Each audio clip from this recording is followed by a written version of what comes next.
berburu penyu di laut Arafuru.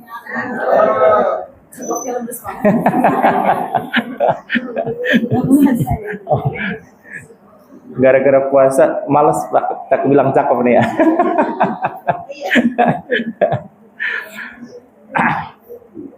Berlayar ke laut, bertemu dengan paus biru.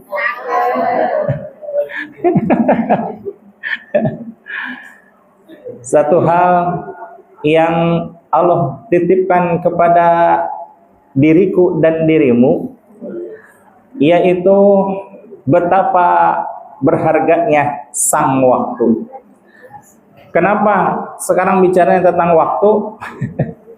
Karena memang apa yang dikalamkan oleh Tuan Syekh Ibnu Athaillah As-Sakandari di hikmah nomor 100 ini, yang nomor 99 saya sengaja dilewati karena hampir sama dengan pembahasan yang kemarin, yaitu Tuan Syekh menitik beratkan kepada kita tentang waktu, bahwa waktu yang paling terbaik menurut beliau adalah ketika diri kita betul-betul sadar tentang waktu yang dimiliki, ketika seseorang menyadari bahwa diri kita adalah hamba-Nya Allah Subhanahu wa Ta'ala.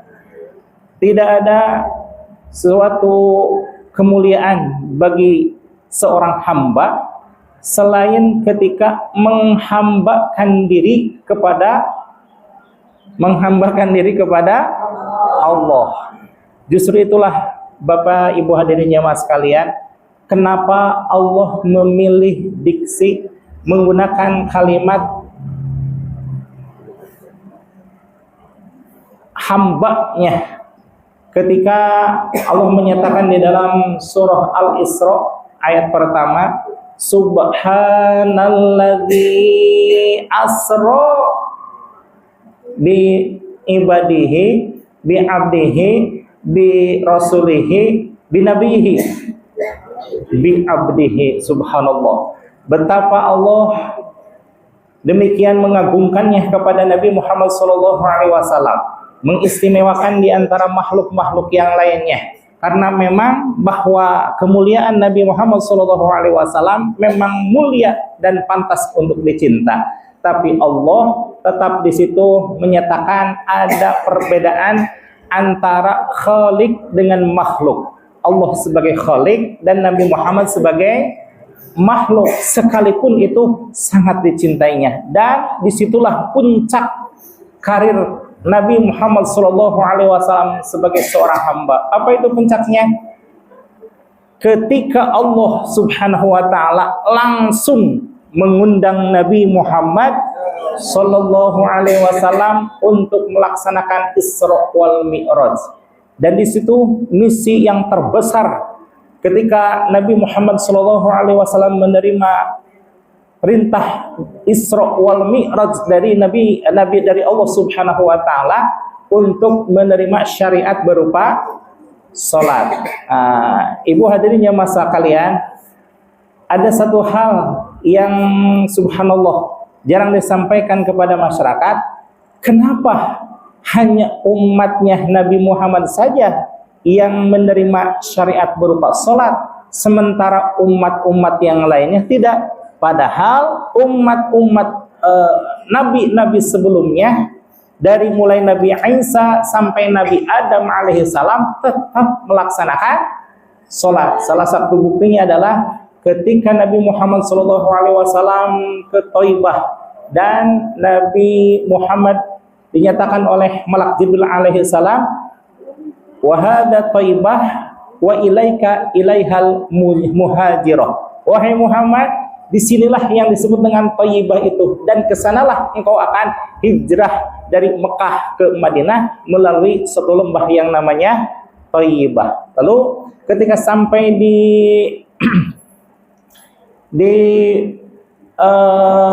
Tursina, Nabi Muhammad SAW dikabarkan wahada solaita bitu di sina wa ilaikal muhajirah wa hina Musa taklima. Subhanallah. Wahai Muhammad, inilah yang disebut dengan Gunung Sina, Tur Sina kalau kita menyebutnya ya. Padahal Sina itu Tur itu gunung. Tur Sina gitu ya. Nah, disitulah Nabi Musa alaihi salam bercakap-cakap dengan Allah Subhanahu wa taala. Dan ketika sampai di suatu tempat yang namanya Baitul Lahmi, wa solaita bi Baitil Lahmi hina Nabi Allah Isa alaihi salam wulida Isa alaihi salam. Nah, disinilah wahai Muhammad, engkau barusan melaksanakan sholat dan di tempat itulah dilahirkannya Nabi Isa alaihi salam. Subhanallah, ketika sampai ke Baitul Maqdis atau yang disebut dengan Al-Maqdis ya, Maqdis, Baitul Maqdis, Al-Quds, di situ Malak Jibril menyatakan bahwa subhanallah fajama'a alaihimus salam wa amamahum, dan Nabi Muhammad SAW disambut oleh para nabi-nabi sebelumnya, dari mulai Nabi Adam alaihissalam sampai Nabi Isa alaihissalam. Apanya yang menyambutnya? Badannya apa ruhnya kira-kira? Ruhnya Allah kembalikan, dan subhanallah semuanya berkumpul di Masjidil Aqsa dan mempersilahkan Nabi Muhammad SAW mengimami salatnya. Kenapa Nabi Muhammad SAW mengimami salatnya? Padahal Nabi Muhammad SAW sebagai Nabi akhir zaman, satu sebabnya adalah karena memang yang pertama kali diciptakan adalah Nabi Muhammad Sallallahu Alaihi Wasallam. Nurnya diciptakan duluan, rohnya diciptakan duluan, tapi jasadnya dilahirkan kemudian. Itulah sebabnya bahwa Nabi Adam alaihissalam disebut sebagai Abul Bashar. Apa katanya, Bu? Abul Bashar, bapaknya manusia. Tapi kalau Nabi Muhammad disebut sebagai Abul Insan, bapaknya secara ruh, secara rohania. Masya Allah. Satu sebab kenapa sholat hanya diperuntukkan oleh Allah untuk umatnya Nabi Muhammad, karena memang kemuliaan Nabi Muhammad SAW mengungguli nabi-nabi sebelumnya, dan ingin agar umatnya Nabi Muhammad SAW lebih unggul, lebih mulia daripada umat-umat sebelumnya. Alhamdulillah. Makanya ibu hadirin jamaah sekalian, walaupun ribuan tahun kita diturunkan ke alam dunia atau dilahirkan ke alam dunia, tapi insya Allah hakul yakin masuk surganya duluan apa duluan umat-umat sebelumnya? Duluan kita, alhamdulillah. Maka jangan pernah kita jauh-jauh dari masjid, dan jangan pernah kita sekali-kali mengakhirkan sholat insya Allah. Baik, ibu hadirin jamaah sekalian, sebagai tabarukan dari kitab Al-Hikam, hikmah yang nomor 100 ini, Tuan Syekh menyatakan bahwa khairu awqatika, sebaik-baik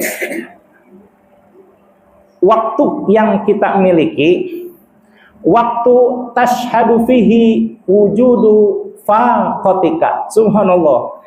Inilah waktu ketika engkau menyaksikan wujud aslimu. Dalam artian wujud kita yang asli adalah wujud kita sebagai hamba Allah, wujud kita sebagai makhluk Allah, dan wujud kita sebagai zat, sebagai diri yang senantiasa menghambakan dirinya kepada Allah Subhanahu wa taala, sebagaimana Nabi Muhammad SAW sekalipun beliau diundang oleh Allah Subhanahu wa taala, sekalipun beliau bercakap-cakap dengan Allah Subhanahu wa taala, sekalipun beliau berada di suatu tempat yang mana tidak ada makhluk selain Kangjeng Nabi Muhammad SAW, yaitu di arasnya Allah Subhanahu wa taala, tetap bahwa Nabi Muhammad berkedudukan sebagai hamba. Maka insya Allah kita selamanya dan semuanya akan bangga sebagai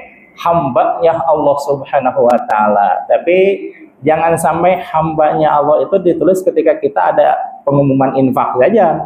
Infak ini, gede-gede, pas giliran 50.000 hamba Allah. Padahal gelar hamba Allah itu, subhanallah, gelar yang maha tinggi. Kenapa?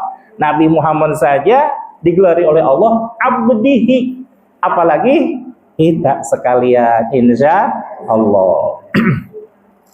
Watarudu fihi, dan dikembalikan ila wujudi zillatika, pada wujudmu yang hina dina. Kita mengetahui bahwa kita berasal dari tanah. Tanah saripatinya ada nitrogen, ada segala macamnya, itu menjadi saripati dari tanah, maka jadilah kita. Dengan perantaraan orang tua kita, ibu dan ayah kita, maka wujudlah kita. Coba ibu kita lihat ya.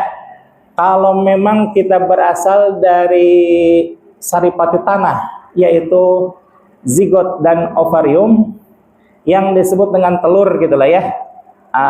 Telur ayam sekarang sekilonya 31.000 ya. 31.000 ya. Kok tahu? Ya karena disuruh-suruh ke keluar.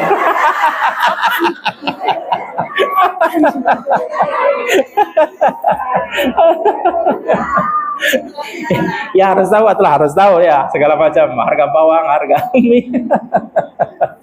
Nah, ketika kita subhanallah mengetahui bahwa telur ayam laku dengan 31.000, telur ikan gurame seplastiknya itu 75.000. Harga gurame apa nih? Oh ya lagi senang gurame ya. Dan semua hewan-hewanan itu subhanallah telurnya laku. Padahal belum jadi. Kalau sudah jadi, lebih dahsyat lagi harganya. Tapi kalau manusia, siapa yang mau coba? Harga murah aja nggak mau, dikasih gratis aja nggak mau, gitu ya. Manusia itu mulia kalau sudah menjadi jasadnya. Dan jasadnya pun akan lebih mulia lagi kalau seandainya soleh dan soleha. Maka insya Allah kita jadikan diri kita selamanya soleh dan soleha. Insya Allah saya akan jemaah sekalian. Kalau kita melihat satu gambar hierarki yang mana ini dibuat oleh psikologi plus sosiologi dari Moskow, yakni Abraham Maslow, maka disebutlah hierarchy of Maslow. Di situ kebutuhan yang paling dasar adalah physiological needs, kebutuhan fisik, makan, minum, tidur, semuanya terpenuhi, maka insya Allah sejahtera itu manusia ya. Nah, naik lagi ke tingkat berikutnya, yaitu safety needs, rasa aman. Kalau keamanan sudah didapatkan, entah itu aman negara, aman lingkungan, aman sekitar rumah, aman kamar, subhanallah, merasa tentram hidupnya, betul ya. Yang naik lagi level ketiga. Level ketiga itu social needs. Social needs ini merasa nyaman kalau seandainya semua orang saling menghargai, semua orang saling menghormati, semua orang saling ngewongke, betul ya? Ya, ngewongke betul ya. Maka akan lahir kesejahteraan yang terus mensejahterakan. Yang terakhir, yang keempat, masih ada lagi, yaitu esteem need. Esteem need itu adalah penghargaan. Ketika seseorang dihargai karena prestasinya, ketika seseorang dihargai karena keuletannya, dan semua sesuatu yang memerlukan penghargaan, plus dia mendapatkan semua itu, maka akan terasa hidup ini betapa indah dan bahagianya. Namun tingkat kebutuhan yang paling hakiki sesungguhnya ada di self actualization. Self aktualisasi ini adalah mengaktualisasikan diri bahwa diri kita ada yang punya. Siapa yang punya itu? Ini pernah dijawab oleh siapa itu pemikir dari Yunani itu? Aristoteles. Betul ya. Aristoteles sudah mengetahui bahwa di balik dunia ini tersimpan kekuatan yang maha dahsyat. Tapi dia belum tahu siapa yang maha dahsyat itu. Karena memang belum ada sirriyah ilahiyah, langsung hubungan dari Allah, ataupun dakwah nubuah, dakwah nabi yang dilanjutkan oleh para penerus perjuangan Kangjeng Nabi Muhammad SAW. Dia belum sampai, tapi otaknya sudah mengetahui bahwa di dunia ini ada kekuatan yang maha dahsyat yang mengendalikan semua jagat raya ini. Secara hakiki, otaknya, pemikirannya dia sudah bertauhid, tapi karena tidak ada iqraru bil lisan, tasdiqu bil qalbi, dan wa'malu bil arkan sebagaimana syarat dan hukum di dalam syariat Islam, maka dia belum berhak untuk disebut sebagai muslim. Berbeda dengan kita sekalian, subhanallah, tasdiqu bil qalbi bahwa Allah Tuhan kita, kemudian iqraru bil lisan bahwa inna sholati wa nusuki wa mahyaya wa mamati lillahi rabbil alamin. Subhanallah, itu adalah suatu pengakuan yang tulus ikhlas dari seorang makhluk kepada Khalik. Yang ketiga adalah kita semuanya mengaktualkan diri kita untuk senantiasa beribadah kepada Allah. Subhanallah, ibu hadirin jemaah sekalian, bahwa kebutuhan dasar manusia untuk menghambakan diri kepada Allah Subhanahu wa taala ini tergambar di dalam surah Al-An'am ayat 76 sampai 78. Ketika Kangjeng Nabi Ibrahim alaihissalam dari mulai dari mulai remaja, dewasa, kemudian ketika sudah sampai dewasa, beliau mencari-cari, subhanallah, ini sosial masyarakat saya udah bagus, kehidupan saya udah bagus, tapi ada rasa hampa ketika beliau belum menemukan siapa Tuhan yang sesungguhnya. Maka beliau mencari-cari. Falamma janna alaihi lailu ra'a kawkaba. Subhanallah, ketika Nabi Ibrahim alaihissalam menemukan bintang yang indah gemerlap luar biasa, qala hadza rabbi, berkatalah beliau, mungkin ini Tuhan saya nih. Dilihatin terus ibu itu karena saking indahnya, dari malam tidak tidur-tidur karena merasa bahagia seolah-olah bertemu dengan Tuhannya. Falamma afala qala la uhibbul afilin. Ketika bintang gemintang sudah redup kembali, Nabi Ibrahim kecewa. Ini mah bukan Tuhan saya. Kenapa? Karena Tuhan mah tidak pernah redup katanya. Sudah hakul yakin gitu ya. Besoknya mencari lagi. Subhanallah. Falamma janna alaihil lailu falamma janna alaihi syamsa bazighatan. Falamma janna alaihil qamaru qala hadza rabbi. Ketika besoknya beliau melihat lagi yang lebih indah daripada bintang. Apa itu? Bulan. Kenapa? Bulan bisa menyinari alam sekitarnya karena ada pantulan cahaya dari matahari. Tapi falamma afala qala ya falamma afala qala la uhib